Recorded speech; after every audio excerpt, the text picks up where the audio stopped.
Welcome back, everybody, to a fresh episode of Ask the Skinny Guy Savior. I'm Vince Del Monte, and I'm taking your personal questions directly off my Facebook fan page. And the first one is on nutrient and macro timing. This is from Boyd Stinnett.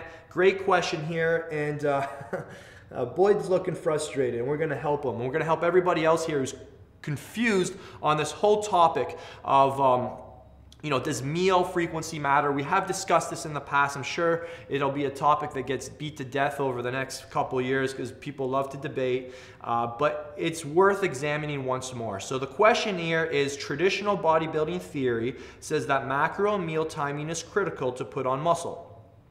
Now these intermittent fasting zealots, zealots, I believe it is, are saying getting macros for the day is all that matters. What do you think is optimal meal frequency and timing for most muscle gains? So I will answer this question in the context it's been given. It's been given in the context, how do we optimize muscle growth, muscle gains? So this is very important because it's going to be slightly different in terms of someone who just wants to lose fat.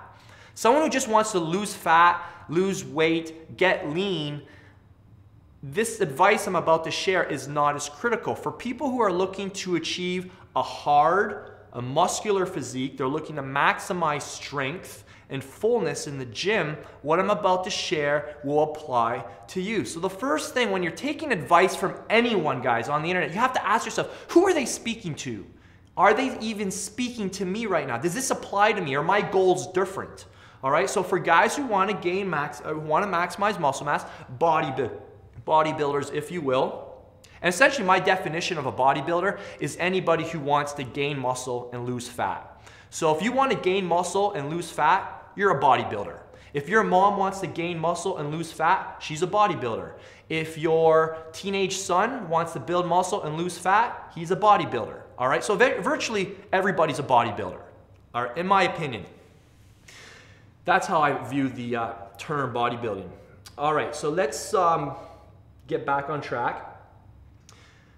Let's just look at this in an order of importance. Number one, calories. We've discussed that. Got to be in a caloric surplus. You can't build muscle out of nothing. Two, macronutrients, absolutely critical, and they're going to be varied based on somebody's level of leanness, whether they're trying to gain muscle quickly, whether they're trying to do it progressively, their ability to tolerate carbohydrates, their insulin sensitivity. All these things will dictate somebody's ratios of proteins, carbs, and fats. And let's not forget, we need to make sure we're getting sufficient fiber and vitamins and minerals and phytochemicals. You guys know all that.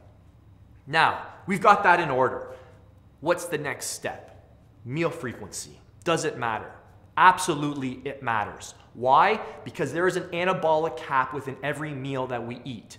You can only stimulate so much protein synthesis per meal. And this is where the people who are falling, I don't even want to label it because I'm going to get attacked by them. So I'm not going to label those people. But people who say that it doesn't matter, they're not stimulating protein synthesis as much. The key to achieving a muscular body is to stimulate protein synthesis as much as possible throughout the day. And the way we do that is by consuming approximately 30 to 45 grams of protein per meal, because that's most likely going to contain around 3 to 4 grams of leucine, which is what this is the amino acid that's necessary for muscle growth. This is why we establish a regular meal cadence. If you want to debate about whether it's 2 hours or 6 hours, I don't care. But at the end of the day, people that are establishing a more regular meal cadence are, for the most part, going to achieve better physiques.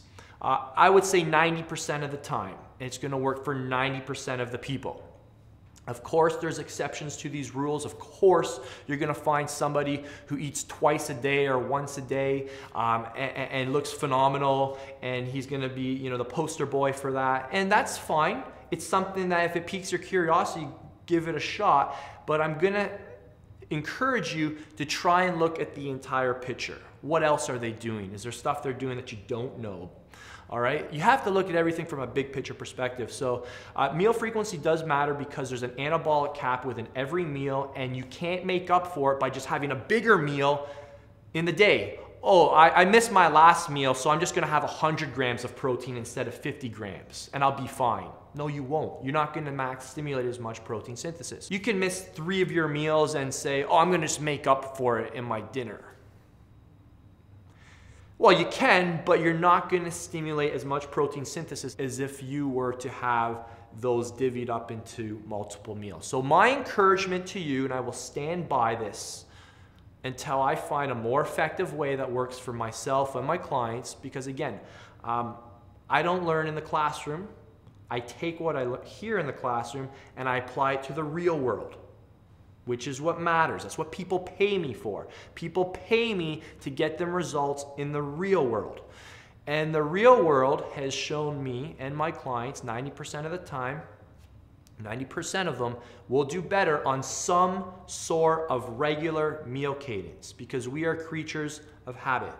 At the end of the day, you have to figure out an optimal meal frequency that allows you to get your macros in, but at the same time stimulates protein synthesis on a regular basis. From the recent and most convincing research that I've read, eating at least 5 meals a day with 1 shake is probably going to be the best route to maximize muscle growth. I have seen my best gains having 5 meals a day with 1 shake. My clients have seen their best gains having 5 meals plus 1 shake in terms of muscle growth. I have tried eating doing everything in 2 meals, in 3 meals. I have seen better results stimulating protein synthesis more frequently. Now, you are free to experiment with both methods, and I encourage you to learn by doing, and don't take my word for it. I'm sharing what has been proven to myself multiple times and what I've prescribed to my clients, and it works for them. I would say it works for 90% of them 90% of the time. 5 whole food meals a day plus 1 shake a day is what I have found to be optimal for muscle growth, and to obviously, it's crazy you have to even state this, that yes, having a degree of flexibility built into your diet is normal. It's important, it's critical. I recommend for the best results to abide by your plan 90% of the time. When you're looking to dial it in, will you see results falling at 70%, 80%? Probably, but if you're looking for like the fastest results, following that regimen 90% of the time will, I guarantee you, help you achieve your best results. All right? Try it out. Learn from doing, not by debating, not by talking about it, and not by repeating what you heard somebody else say somewhere else. All right? Because at the end of the day, you have to believe this yourself. All right? That's what really matters. And you have to have results to show for it. Let me ask you a question. I want to throw this in there as well. Have you ever noticed people on the internet who are getting stressed out and upset about other people who have established some sort of regular meal cadence? So let's say, for me, example, I tell people I eat every 3 to 4 hours, and then people say to me, Vince, that's unnecessary. They'll go, Vince, that's painful, or that's stressful. Speak for yourself. Don't transfer your bad experience or assume that your bad experience is my bad experience. All right? And don't assume that on others as well. The only people I see getting stressed out about eating on a regular basis are people that are watching others do it. It's crazy. I'm like, my clients are fine eating 5 meals a day and 1 shake. They don't complain to me. They're getting results. They like it. It gives their day structure. It's not some sort of mountain. It's not some sort of impossible task. It doesn't ruin their lives. It doesn't ruin their social environment. It doesn't ruin their day. It doesn't cause unnecessary stress. So don't assume that just because you had a bad experience with it, that it's ruining, that they're having a bad experience with it. You have to understand there's different ways to skin a cat. Ultimately, we're all following the same big picture principles, but some people find having a regular meal cadence to be more effective. All right? And if you can't live with that, well then tough luck. All right, that's it, guys. So make sure you subscribe to the channel. Also, to stay fully connected with what I'm doing, we do a lot of contests and giveaways over at my fan page. Go on over and visit vincedelmonte fanpage.com, and you can stay connected all the time and you won't miss a thing. Until next time, I'm Vince Del Monte. Thank you so much for watching.